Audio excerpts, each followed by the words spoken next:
first and foremost, my ideal client are individuals and couples who are teachable, coachable, ready to do the work, and are willing to invest in themselves.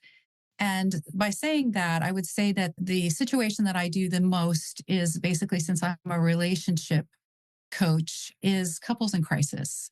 I would say people that are, maybe they've waited too long, right? The average couple will wait 6 years to get help. So maybe they're already separated. Maybe they're on the verge of a divorce, or maybe they're just really having a hard time. They're stuck, they're fighting, and they need help. So that would be married couples, on the verge of a divorce, really. And I also work with engaged couples to help them prepare for marriage, which I wish every couple would do, dating couples as well. And this happens a lot. I'll get one person that will reach out to me in a relationship, but the other person doesn't want to participate. So that's always an interesting dynamic, because you're working with one person to coach them to help that relationship improve. Yeah, that's really the ideal. I mean, obviously, I love working with engaged couples just because, they may not have the problems, that they haven't developed them yet, but they need to ask those hard questions so that they are ready. They understand what they're getting themselves into. And obviously, people only really know about marriage what was modeled for them by their parents. And so there's a training there and laying a foundation. So really, I really work with people a lot of times in the communication area, because I will tell you 9 times out of 10, that's what they will say to me. This is our main issue. We're not communicating. So that is really where I focus and lay the foundation, usually initially. Say that I have tools that I share. I always say, listen, I can't fix your relationship, but I can share tools with you. And if you will implement and use those tools, I can guarantee your relationship will improve. So the first step is really to ask them, the first question I ask is, what is your best hope from our talking today? Because I want to know, what are they hoping to achieve? What would they like to improve? And what are they hoping for? And let's start with the end in mind. Let's see, okay, this is what you want to achieve. And how are we going to get there? The next step is to really define, what are the issues? What is the main issue? What is the problem?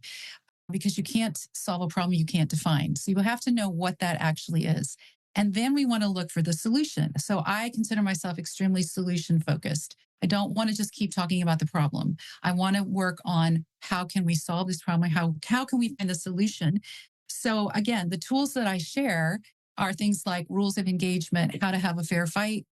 Those are communication tools. There are 8 of those.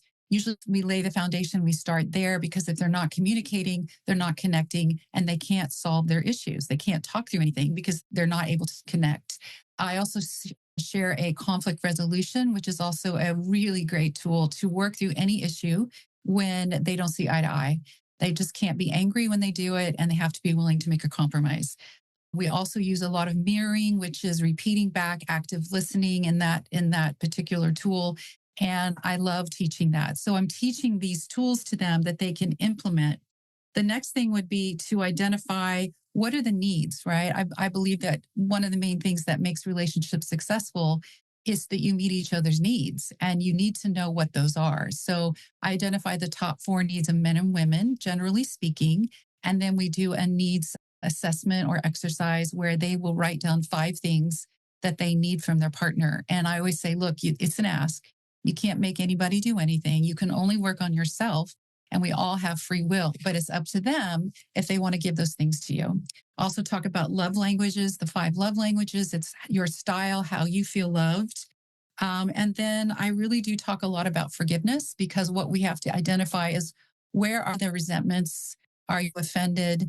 Are you holding a grudge? We need to dump that baggage. So I teach on what is forgiveness. I think we all know we need to do it, but a lot of people have no clue how to do it, and they don't know what it is and what it isn't. So I do help them understand what it is, that it's a choice. It's not a feeling. It's for you. It's not really for the other person. And that you're going to have to be able to do that. You're going to be able, if you can cultivate a habit in your life of being quick to forgive and quick to apologize, you will keep yourself clear and free. And I do believe it is the key that unlocks healing. So in relationships, if there has been hurt, if there has been damage done, there needs to be reconciliation, and that will come through forgiveness. And then I also give them personality tests. You want to understand each other as much as possible. How am I wired? How are you wired? How are we different? How are we the same? And then I do give a lot of homework with all of these things.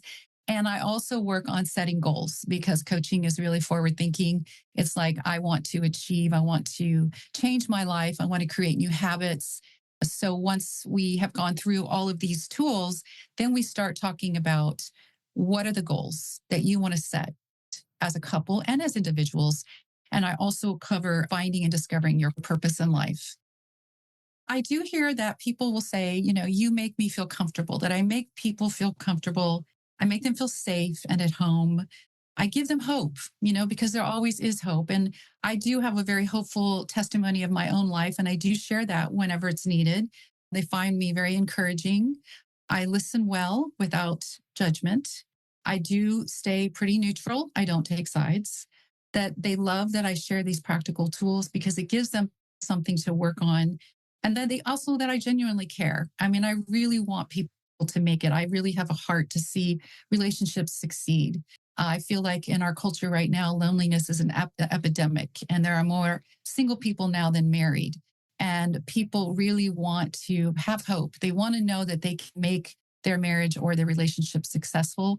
And so I really try to help them to love each other, to understand how to nurture a relationship, how to stay in love. We talk about how do you fall in love? How does that actually happen? And then what do you need to do to stay in love? Because basically you have to keep doing the same things. It takes work and effort. And also you have to have a mindset of giving to the other person and learning how to meet their needs. So I feel like people really, I mean, I've had feedback saying, but people, you saved our marriage, and I'm like, well, you did the work. I shared the tools, but you did the work. So I really, that just, it does my heart good, right? That's what I do this for, to see when people are successful and to make them feel comfortable, make them feel like, they are loved, and that they can change their life if they want to. They can make different choices. I do have a doctorate in Christian counseling. I am a counselor, an ordained minister, and a pastoral counselor. So I have been doing that. But when I found coaching, I got very excited. And so I got certified 12 years ago and did lots of different certifications. So I feel like, I was already trying to really help people as much as possible, but I found coaching to be just a really great tool, very forward thinking and not as heavy, even though I do have processes to look back and reprogram childhood wounds and whatnot. I also did a lot of training at what was called the Marriage Boot Camp for many years. I don't know if people have heard of that. That was local. They even had it as a reality show on TV for 5 years. But I was a trainer slash coach for that for 4 to 5 years. And because of my experience of been doing this so long and going to those camps, there were about 7 a year. I probably worked with at least over 1,000 couples. So I feel like I do kind of really get an idea of what are the main pitfalls. I also have walked through them myself. So also just my own personal experience, like I said, my own story. So I did go through a divorce, which I never thought in a million years would ever happen to me. But I stood for my marriage for 3 years. And then finally, when I did get a divorce, I had to go through obviously divorce recovery, but I was doing it the whole time because I was forgiving. And then I entered this dating scene again. And now I'm happily remarried for 10 years. So I really understand those steps. I understand and I have empathy. I understand what it means to have adultery or infidelity in your relationship. I understand the heartbreak of that. And I understand, going through a divorce, and I understand getting online of all things and finding somebody. So I really share my story with people when it's appropriate. And also I would say just, being faith-based, I never force that on anyone, but because I do have that resource, I can definitely share and help them spiritually if that's what they want, and pray for them. So I think that gives me a lot of empathy and understanding for people and ability to connect with them.